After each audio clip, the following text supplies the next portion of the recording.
Hello, my name is Kelly Gatling, and I'm a product trainer for DocuSign University. And I bet you're familiar with sending a document for signature from DocuSign eSignature. Well, I'm here to tell you about how you can send for signature directly from within CLM. Send for signature enables recipients of a document the ability to sign from any email-enabled device almost anywhere in the world. DocuSign CLM documents that have been generated, reviewed, and approved in CLM can be sent straight for signing without ever leaving CLM. A document can be sent for signature manually at any point in CLM, or can be tied to a CLM workflow for a more automated, controlled experience. Today, I will be showing you how to send a document for signature manually in CLM. To get started, locate your document in CLM that is ready for signing. The process can be started from the document preview by selecting Actions and then Prepare for Signature.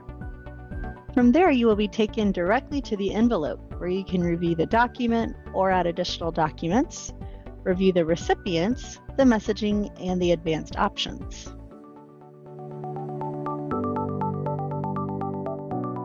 Clicking Next will allow you to add fields for each recipient to fill out while signing. There are many field types to choose from to handle a variety of scenarios.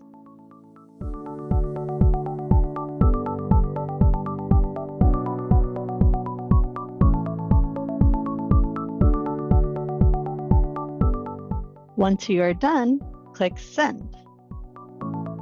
The recipient opens the document for signing from their email and may have to accept an electronic disclosure form before being able to sign. From there, the recipient can review the document, fill in any needed fields, and sign.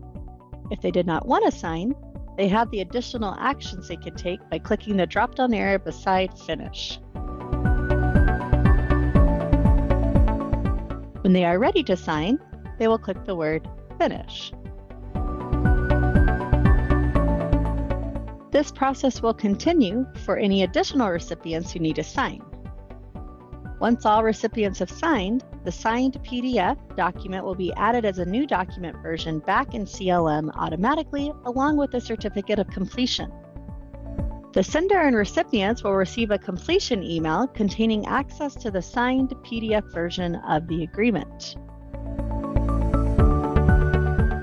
And that's how you can send and sign agreements from within DocuSign CLM. Learn more about eSignature and many other administrative CLM features in our DocuSign CLM administration class. I hope you've enjoyed this quick Send for Signature overview today, and be sure to check out more content like this out on the DocuSign University Learning Portal. Bye!